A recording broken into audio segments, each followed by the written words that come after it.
CL Brown with the Raleigh News and Observer. This is for Coach Davis. Hubert, I was wondering if, King and JR played these guys 3 times during the year, if you've had any communications with them about, just trying to get whatever background or scouting on St. Peter's. Haven't had any conversations with them yet, but King and JR are 2 of my best friends, and our relationship when we played and our enjoyment of playing together, but not just playing together as teammates, but just our relationship. And I'm sure that we'll have conversations. Walker Miller, who played for King this year, stopped by the team meal last night, and it was just great being able to see him and give him a hug. And even though that he had a terrific year for Monmouth this year, he's always a part of Carolina basketball. Andrew. For RJ and Caleb, this is Andrew Jones, Tar Heel Illustrated. What you guys know about St. Peter's right now, what kind of jumps out at you about some of the peskiness of them on defense, and also the way they kind of have a lot of connection in the backcourt where they're able to find each other? Even when they're trapped, they can still find each other. I mean, I haven't really I saw highlights of them play against, was it Kentucky? I mean, I haven't really we just played the game last night, so I mean, they're a good team, so yeah. Yeah, just to piggyback on RJ, same thing. We seen bits and pieces, but that's why we got practice today. We'll go over them today. This is Eddie Pels from AP. I wanted to ask Armando and then maybe Coach the same thing. Everybody in our world loves to talk about seeding. 8, there are 15. You're already laughing. Do those mean, especially now, do they mean even less these days than maybe they did 10 years ago? Did they ever mean anything? Well, when the tournament started, that was one of the first things Coach told us, that he didn't never look at seeding and he never really cared. And I mean, it's kind of funny how it kind of all played out now with 8 and a 15 playing against each other, because that's like literally what he told us, that he never cared about seeding. He never once could remember any seed he was while he was here. So, yeah. No, I did. I had him over to the house, selection show on that Sunday to find out whom we were playing in the bracket and the region that we were going to be in. And the first thing that I told them is that I've never cared about seedings. The 4 years that I was at Carolina, I could not remember what seed we were. I just knew that we were in the NCAA tournament and we were going against teams that were really good basketball teams that in any given day that they can beat you if you don't play your best. And so that was my communication to them. It really doesn't matter. St. Peter's is an unbelievable team. They have an outstanding coaching staff, and it's a team that has won 10 games in a row, and they're playing with a confidence and a toughness that has put them in the Final 8. And, at the end of the day, they've beaten 2 teams that we've lost to. And so, as I said before, tomorrow will be our toughest game of the season, but we're very excited about the challenge of playing an excellent St. Peter's team. Pat Welter, WRAL Sports. Questions for Hubert. Hubert, you've played on and coached some special teams over here. Is there a unifying quality that those teams have had, and does this team have it? Yeah, I think that you have to have a togetherness and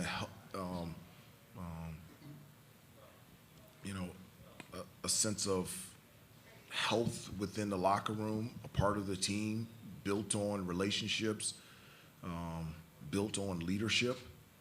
One of the things that, throughout the course of the year, I felt like we needed an extension of the coaching staff. We needed a leader.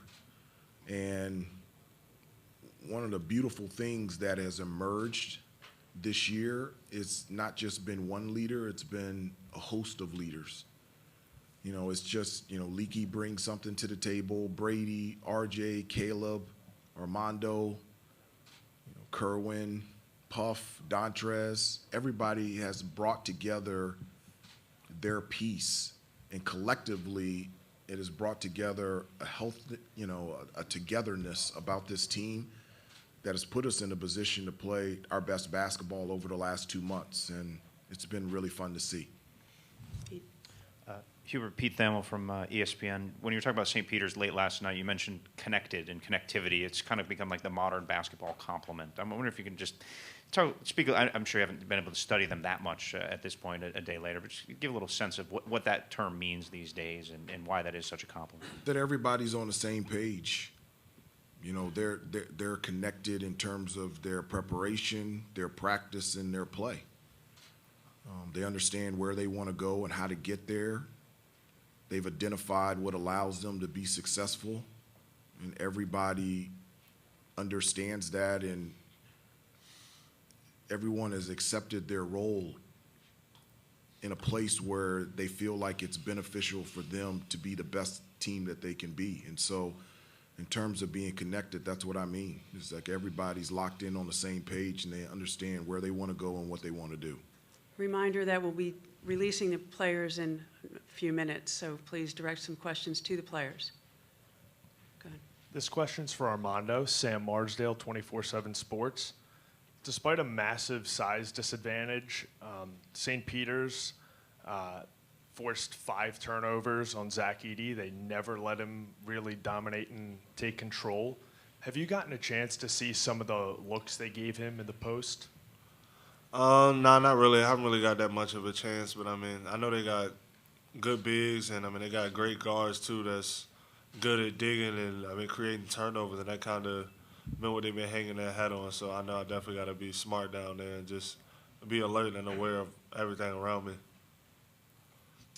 Ross Martin, Inside Carolina. Caleb, I've saw a lot of tweets and a lot of crazy things since yesterday. It's kind of on a national stage. What's it been like since yesterday for you after the big game?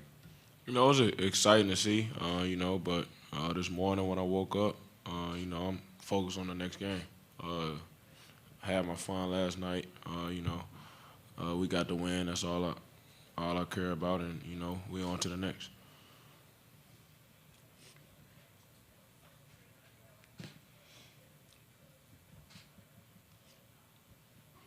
Go ahead, right here. Tristan Freeman from Best in Brackets. For Leaky, there's a offensive contrast with you guys and St. Peter's. You guys have 4 players that can go for 25 any night. St. Peter's doesn't have anyone on the season averages over 12. Can you talk about how important team defense is going to be, knowing that these guys can play 10 to 12 guys on any given night, and how important it is to make sure that collectively they don't beat you? Yeah, I feel like team defense has always been important, regardless of who we're playing. I feel like they're a hard-nosed team. They play really hard, regardless of personnel. On a stage like this, they're gonna have confidence. If the personnel says like they can't shoot, a stage like this, their confidence is high. I feel like we're gonna have to, take away the easy looks for them, kind of thing. So I'm not really sure. Yeah, I just feel like I don't know. I kind of forgot the question. I was zoned out. Sorry. Go ahead. CL Brown again. This question is for Brady, RJ, and Armando, kind of continuation from the last time I asked it. But when do you feel like, if each one of you could tell me what you felt like the turning point of this season was? Brady, can you start? I would say the Pitt game. We lost a game that we probably shouldn't have lost, and ever since then we've been playing unbelievable. We've won tough games. We've won games that were close late. We won in overtime several times. I mean, we've had a really good run since that game. RJ? Well, Brady said. Armando? Well, RJ said.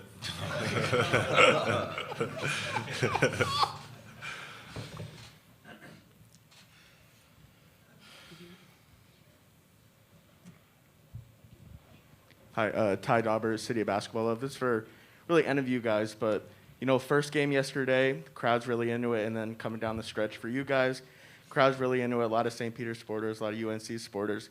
So what do you think the atmosphere might be like tomorrow for this big matchup? I think it'll be pretty intense and packed. I mean, UNC, we haven't been back in this position in like 4 years, something like that, and St. Peter's, they've never been in this position, so I think it'll be a great turnout from both ends. I mean, I know St. Peter's is kind of close to them, and UNC, we got a huge fan base all around, so we're excited. Ali Berube, Pix 11 Sports. RJ, this one's for you. St. Peter's has talked a lot about New York, New Jersey pride, playing for something, being so close to home. What's different about basketball players from that area? I know you grew up around there. I just think we play with a grit and toughness. A lot of people say like New York, guards are down, but it's evident through St. Peter's and myself. We just play with like a chip on our shoulder. We come in with a sense of confidence that no one's better than us, and we're gonna compete at the highest level.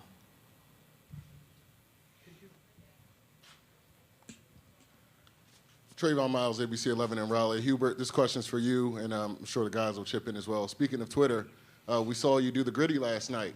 I wanted to know. I don't know if that was it. When you acquired those dance moves and what the guys thought about your performance last night in the locker room.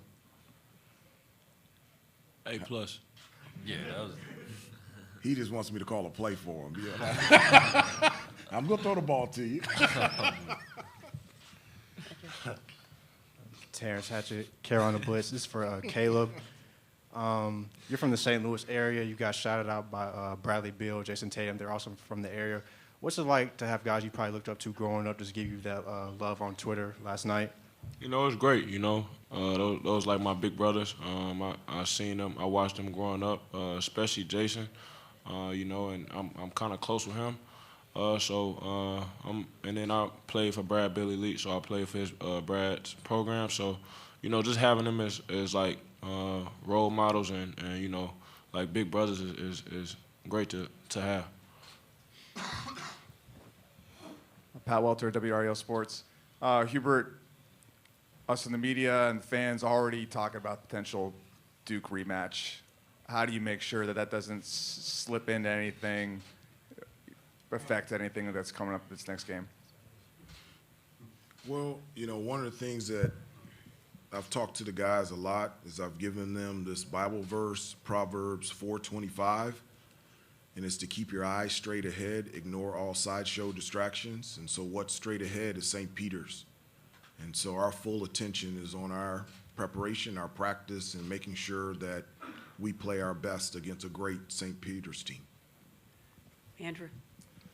Leaky and Armando, CL was asking about the turning point, but I'd like to know what you guys think was the moment when you learned and realized that you had moved on from some of the things that were kind of holding you guys back before with the inconsistency, when you realized, okay, we're a different team now.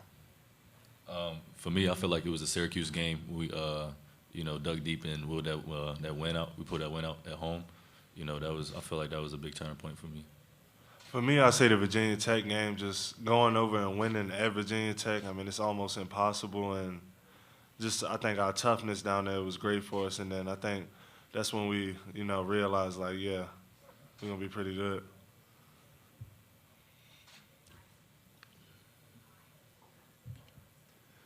Greg Barnes in South Carolina. This is for Brady and Armando. Kind of along those lines, Coach was talking about connectivity and kind of the chemistry aspect.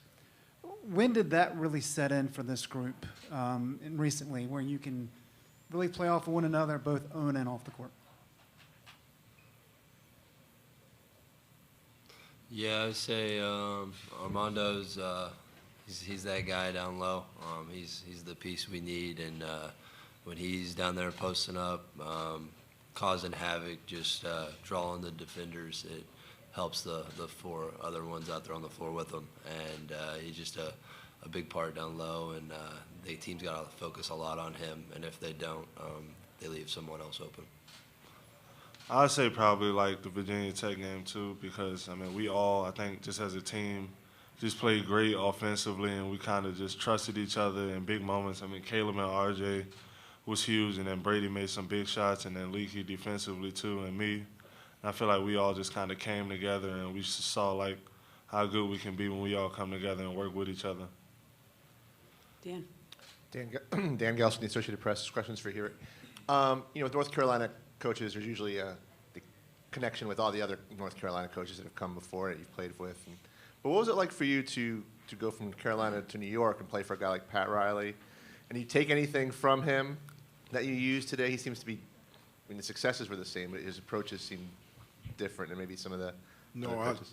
I loved my time with the Knicks. I couldn't have gone into the NBA and have played for better coaches at New York with Coach Riley and Coach Van Gundy and Coach Nelson.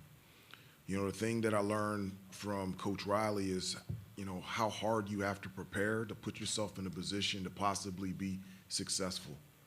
And he taught me how to be a pro, how to practice, how to compete on every play, shoot around, practice games. And he really put me in a position to be the best player that I could be in the NBA. And he's one of my favorite coaches that I've ever played for. And I think about my time with him as a player and use parts of what he taught me to try to teach these guys every day. Do we have any more questions for the student athletes? One in the back. Allie Ruby again, Pix 11. For any of the players, so much is being made of St. Peter's being this great Cinderella story, and it's easy to get lost in that narrative. Are you guys sick of hearing it? I mean, they're a great team. They're here for a reason. We don't really pay attention to like Cinderella or the seeding or whatever. We're gonna treat them as such. They're another team that's in our way, and so we're gonna come out and stick to the game plan and do what we got to do to get the win. Anyone else? All right, thank you, gentlemen. You're released. It will be once they get to the breakout rooms, there will be a 15-minute period with the breakout rooms. Again, it's down the hallway near the media dining room. More questions for Coach? Hubert, Pete Thamel from ESPN. Adversity tends to shape growth a lot of times. And so you, as a first-time head coach, I wonder if you could walk me through a little bit of how you changed and adjusted and grew throughout this season and how you toggle the balance of great old Carolina, and all the success it's had with wanting to put your own spin on it. I imagine that's a delicate balance. Well, I've always said that, the foundation of Carolina basketball will never go away as long as I am here. And the reason being is because it's been tried and tested and proven successful, and I've gone through it and I believe in it. I've always also felt like, even though that I believe in what Coach Smith and Coach Guthridge and Coach Williams, I have to do this with my own personality and in my own shoes. And so that's what I have done. And there's been some tweaks, some pivots, some changes in how we do things on and off the court. But all of those tweaks and pivots and changes have been consistent with the foundation of what this place is all about. And it's about relationships. It's about family. It's about playing hard and playing smart and playing together. Down here. Austin Petalolo, Trend Philly Hoops. Hubert, I want you to talk about your seniors for a second here. They've been through hell and back, given everything that's happened the last 2 years. For them to be in this leadership position and for you guys to be one win away from the Final Four, what does that say about them? Well, I'm just, I said this last night. There's, for me, has always been this year a desperation for them to be successful. I just want things to work out for them. And I want them to experience the things that I was able to experience here at Carolina that I still remember at 51 years old. And over the last couple of years, they haven't had much to be able to remember in a positive way. And for them to be at this stage, going into the NCAA tournament, only Leaky had won an NCAA tournament game. I think Brady has won one. And nobody had advanced past the second round. And so to find that all of these guys, not just the seniors, are in the Elite Eight. It's a place of enjoyment for me to see them experience this, to see them come into this interview room and to be celebrated and supported, encouraged and noticed. And that's exactly what I wanted from this year, and I'm glad that they're able to experience it. Steve. Hubert, hi, Steve Politi from NJ.com. I'm curious, as a basketball fan, have you appreciated what St. Peter's has done in this tournament? And taking it one step further, do you appreciate it more because you know they're doing it with less resources, less money, less facilities? I appreciate all the NCAA tournament teams. I mean, just to get to this tournament, you have to have a level of success. And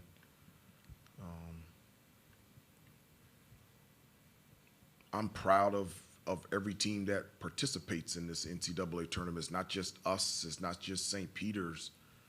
There's so much that goes behind the scenes to just get through a season and to be in this tournament and to be successful and to have a run like us and like St. Peter's.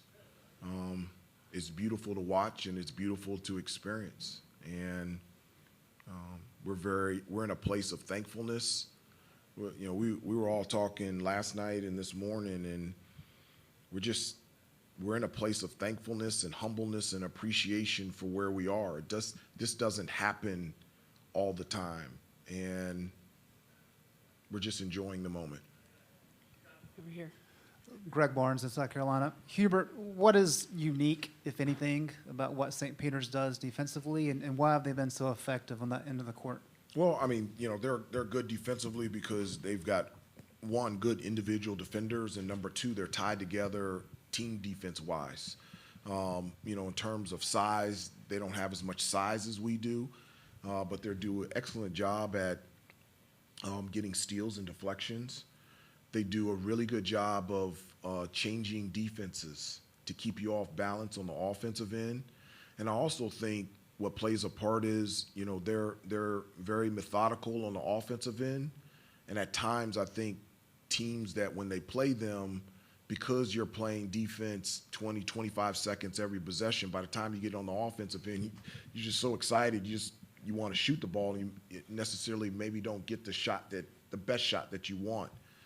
The great benefit for us is we have played against terrific teams like Virginia Tech, that are methodical in their offensive approach, where you have to stay disciplined enough to play 20, 25, maybe 30 seconds every possession, and then have the discipline to be able to get the shot that you want on the offensive end. And so I'm thankful for those experiences in the ACC that I feel like will help us and prepare us against a really good St. Peter's team.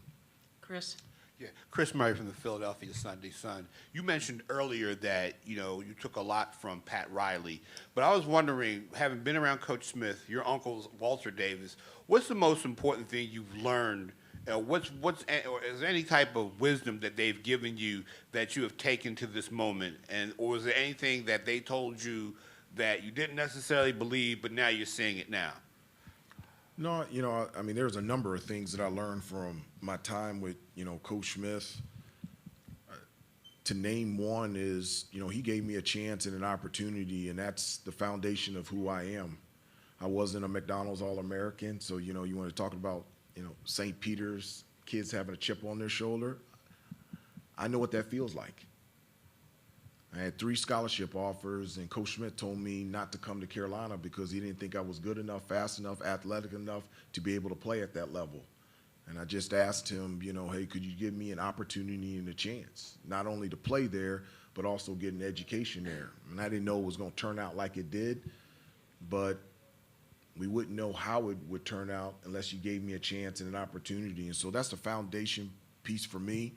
I always tell the players, whoever plays for me, you will get an opportunity and a chance. And I don't know when it'll be, where, how, and the manner in which it'll come, but you will have an opportunity, and that's one of the many things that I learned from Coach Smith. Back here. Cole Nowak, Philly Sports Digest. Coach, how valuable do you believe the 9 years prior to this, being underneath Coach Williams, led you to be successful in your first season? Oh, it's huge. I mean, just having a front row seat to see how Coach Williams does everything, making decisions, putting together practice plans, relationships with players, personnel, recruiting. I mean, for 9 years, I got a chance to just watch the greatest coach that I've ever been around. And then also, I don't know if a lot of people know this, but Carolina is, I think it's the only school in the Power Five that has a JV program. And for 7 of the 9 years, I was the JV coach. And so obviously it's on a much lesser scale, but I did have to go through practice. We had games with substitutions. In a lot less way, I had to make decisions. And I think that's the biggest difference between being an assistant and a head coach.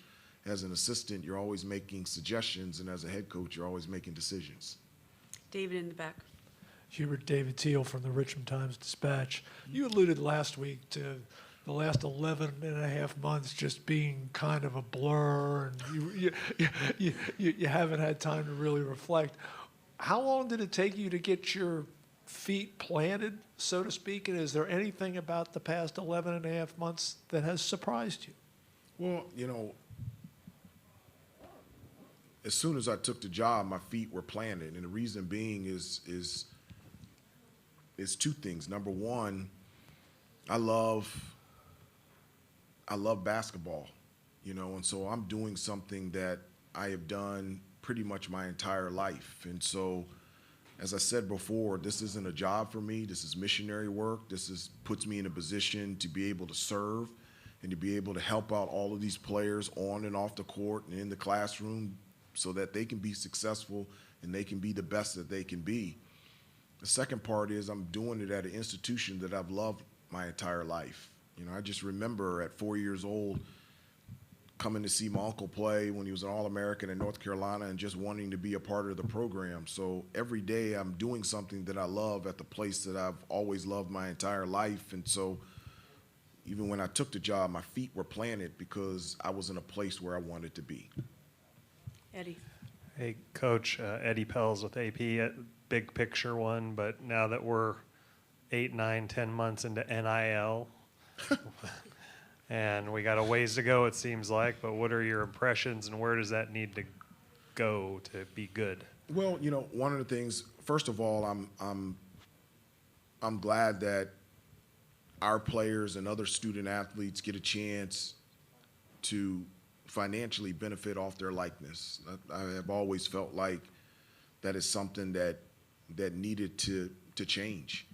One of the things that I told the guys at the beginning of the year when all this NIL stuff came up, I gave them an example. I told them you got to check 3 boxes. And I said, number one, you have to be in the right environment. And I said, you're at the University of North Carolina. There's other people at our level, but there's nobody higher than us. So I said, you can check that box. I said, number 2 is you got to play well. I said, in order to get any type of NIL deal, you personally are going to have to play well. And then I said, the last thing, and this is the most important thing, is your team is going to have to play well. I said, when I was with the New York Knicks, you didn't call it NIL, but when I was with the Knicks, I had a lot of NIL deals because I was in New York City.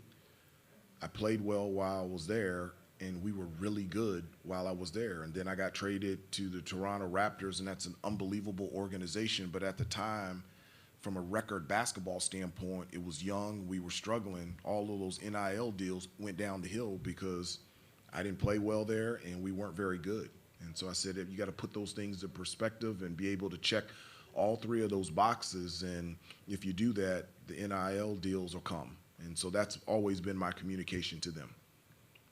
Allie Berube, ABC 27.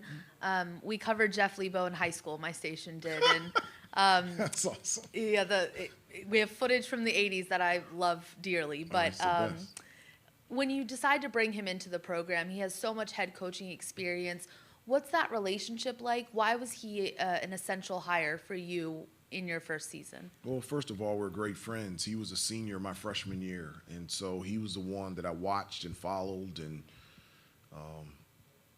how to do things. And I couldn't have asked for a better senior to mimic, to model, to learn from, because he did everything at the highest level, whether it was on the court, in the classroom, and in the community.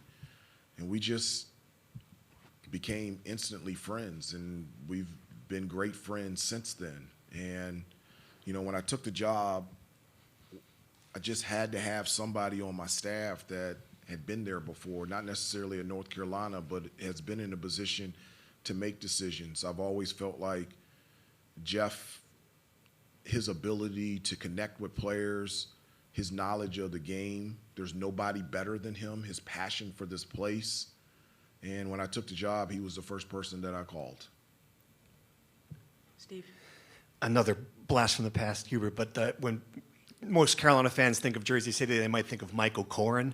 I'm curious about your recollections of him as a player and around your uncle, and also if you were to tell him should he root for his family or root for his city, what would you tell him? Well, root for Carolina, but you know, hanging in my office, I have a picture of my uncle and Michael Corrin in my office, and my uncle has his arm around Michael Corrin and he's crying.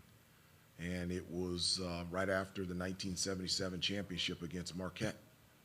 And I remember that game. And they were up late, and Marquette ended up winning.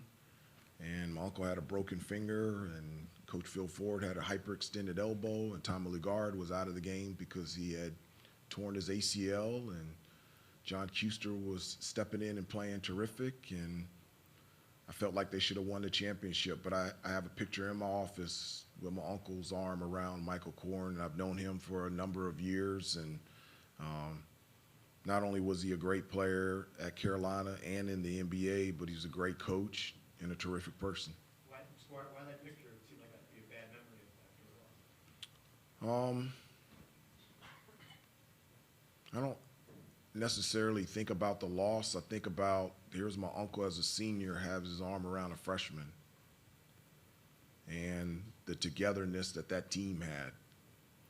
And it brings me back to what I want these guys to have. It doesn't matter what class you are.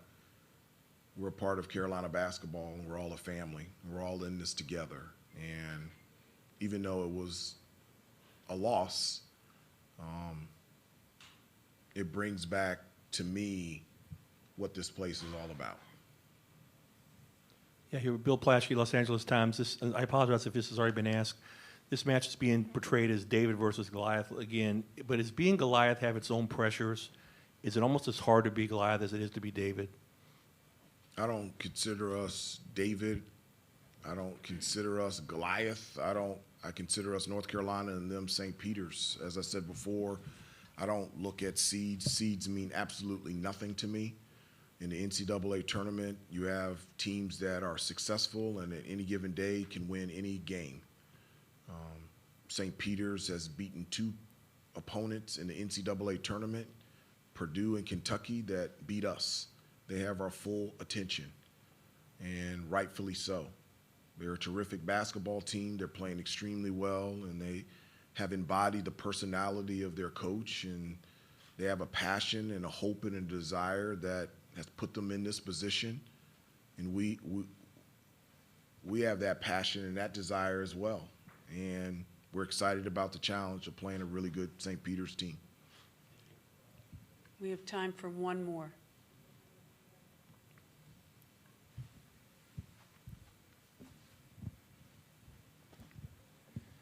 Hey, Coach. Cole Nowak, Philly Sports Digest again. You keep referencing the connectiveness and togetherness, and I just want to know, there was a moment this year that you feel like the flip switched as the team camaraderie really just clicked, or was it a growing process, or do you feel like from the beginning of the season you guys have always just been one? You know, it was interesting to hear their answers, and I felt like there were different answers. Like some said after the Pittsburgh game that we lost at home. Some say, you know, it was Virginia Tech, us winning on the road. And I'm not saying that's not true. I believe that, but I also believe that what has allowed us to get to this point has been time. You know, this has been a year of newness. New head coach, new coaching staff, you know, 3 new players, transfers, 2 new freshmen, some tweaks, pivots, changes in our style, both offensively and defensively. I just think it's shared experiences over time. And I know that everybody wants everything to fit perfectly in November and December, and it just takes time. And I just felt like the shared experiences and the time that we've spent on and off the court has allowed us to grow together, to understand each other, to accept each other, to see the gifts and talents that all of us, different gifts and talents that we all bring to the table that allow us to collectively be the best that we can be. And we're settled now. We're in a place of, you know, togetherness because of time shared together. And I just really feel like that's the biggest thing that has allowed us to be at our best right now. Okay. Thank you, Coach. Okay, thank Best of you. luck tomorrow. All right, thank you very much. Thank you, everyone.